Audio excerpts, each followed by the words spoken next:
Who will fall short and overachieve relative to their expectations for the upcoming 24 season in the Big Ten? Let's head over to Iowa, where I think they are going to fall short.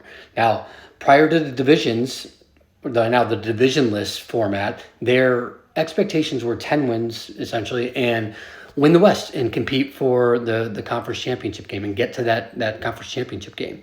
Now, while the first year of divisionless scheduling has been extremely favorable to Iowa, they better bless the gods of who gave you this schedule.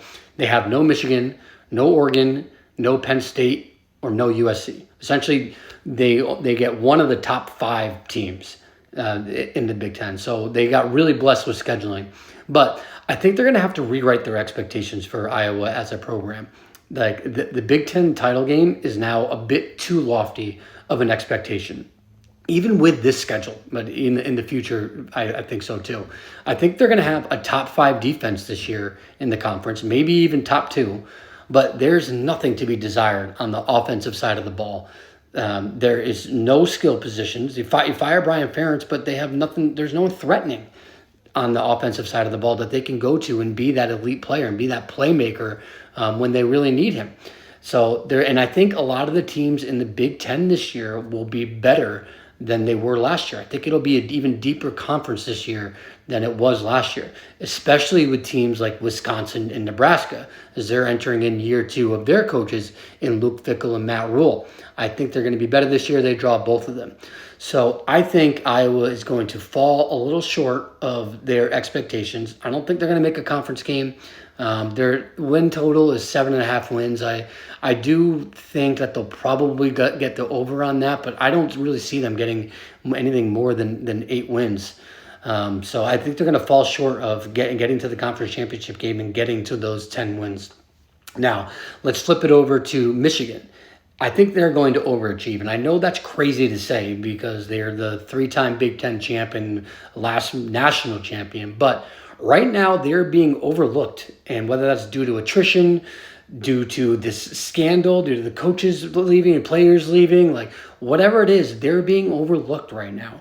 They are now considered to be in the second tier of the Big Ten. First tier is Ohio State and Oregon.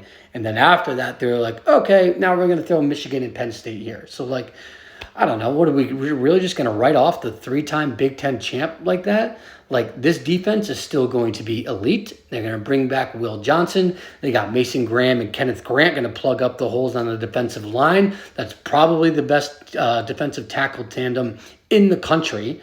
The offensive line is going to be extremely veteran. They bring back 4 of 5 starters, or like their projected starters are 4 or 5 are going to be seniors or grad students. The 5th one being a junior. So a lot of experience and a lot of veteran guys that they'll have on the offensive line.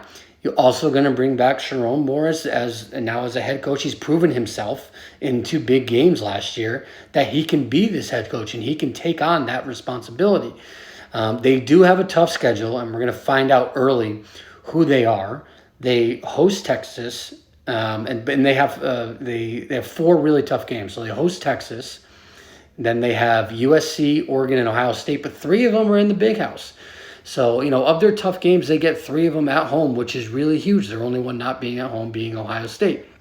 So I think they're going to do really well this year. I think their expectations of getting to the Big 12 championship, I think, are still on the table. Their playoff berth, I think, is very much still on the table. I think they can be really competitive in this league. So I think they're being slept on a little bit too much. Follow Big Body Ball CFB on all socials. You can also check out the full video on the YouTube page.